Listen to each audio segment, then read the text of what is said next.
இயேசு கிறிஸ்துவில் எனக்கு பிரியமான சகோதர சகோதரிகளே, இன்றைக்கு திருவை நம்ம கொடுத்திருக்கிற நற்செய்தி யோவான் நற்செய்தி அதிகாரம் 8 இறை வார்த்தைகள் 21 முதல் 30 முடிய. இந்த பகுதியிலே இயேசு தன்னை அறிமுகப்படுத்துகிறார். எப்படி அறிமுகப்படுத்துகிறார் என்றால், நமக்கும் அவருக்கும் இருக்கின்ற வித்தியாசத்தை வெளிப்படுத்துகிறார். மனிதர்களாகிய நாம் பாவம் நிறைந்தவர்கள், ஆனால் கடவுள் பாவமற்றவர். இந்த நிலையை பார்க்கின்ற பொழுது இயேசு என்ன சொல்லுகிறார்? நீங்கள் பாவிகளாக இருக்கிறீர்கள். பாவம் எதனால் மனிதனுடைய வாழ்வில் வந்தது? முதல் பாவம் என்று சொல்லுகின்ற பொழுது கீழ்ப்படியாமை. அன்றாட வாழ்விலே நாம் நம்முடைய குடும்பங்களில் குழந்தைகளை பார்க்கின்றோம். குழந்தைகளாக இருக்கின்ற பொழுது அவர்கள் பெற்றோர்கள் சொல்வதை எல்லாம் கேட்பார்கள். அவருடைய தந்தை தான் அவருக்கு ஹீரோவாக தெரிவார். தாய் அவருக்கு அன்பை கொடுக்கக்கூடியவராக இருப்பார். ஆனால் ஒரு குறிப்பிட்ட வயதை தாண்டிய பின்பு தன்னுடைய சிந்தனைகள் வேலை செய்ய ஆரம்பிக்கும், எண்ணங்கள் வெளிப்பட ஆரம்பிக்கும். அந்த சூழலிலே கேள்வி கேட்க ஆரம்பிப்பார்கள். சொல்வதை கேட்க மாட்டார்கள், விதண்டவாதம் செய்வார்கள், கீழ்ப்படியாமல் இருப்பார்கள். ஆக இப்படிப்பட்ட செயல்கள் மூலம் பாவம் ஒரு மனிதனுக்கு வாழ்வுக்குள் நுழைகின்றது என்று இயேசு வெளிப்படுத்துகிறார். அதேவேளை இயேசுடைய வாழ்விலே அவரிடம் பாவம் இல்லை. ஏனென்றால் அவர் தூய ஆவியால் இந்த உலகிற்குள் வந்து மனித அவதாரம் எடுத்து வாழ்ந்தார்.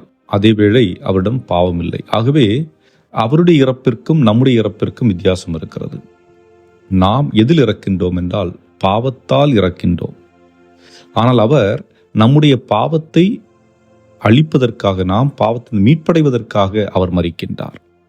ஆக நாம் பாவம் கொண்டவர்கள், அவர் பாவமற்றவர். பாவமற்றவர் பாவிகளாகிய நம்மை மீட்பதற்காக தன்னுடைய உயிரை கொடுத்து நம்மை மீட்டிருக்கின்றார் என்பதுதான். ஆக இந்த வித்தியாசங்களை நாம் புரிந்து கொள்ள வேண்டும். இரண்டாவதாக இயேசு என்ன சொல்லுகிறார்? நீர் யார் என்று அவரிடம் கேட்கின்றார்கள். அவர் சொல்லுகின்றார், நான் யார் என்று தொடக்கத்திலிருந்தே சொல்லி வந்துள்ளேன். அப்படி என்றால் உலகம் தொடங்கிய காலம் முதல் வார்த்தை மனு உருவானார் என்று யோவான் நற்செய்தி சொல்லுகின்றது. ஆக கடவுள் வார்த்தையால் உலகை படைக்கின்றார். ஆக அந்த வார்த்தை என்பது இயேசு கிறிஸ்து, மானிட மகன். ஆக அவர் உலகின் தொடக்கத்திலிருந்தே, படைப்பின் தொடக்கத்திலிருந்தே அவர் இருந்திருக்கிறார் என்பதற்கான அடையாளத்தை அவர் நமக்கு கொடுக்கின்றார். மூன்றாவதாக பார்க்கின்ற பொழுது அவர் சொல்லுகின்றார், நீங்கள் மானிட மகனை உயர்த்திய பின்பு இருக்கிறவர் நானே, நானாக எதையும் செய்யவில்லை, மாறாக தந்தை கற்று தந்தையை நான் எடுத்துரைக்கிறேன் என்று சொல்லுகின்றார்.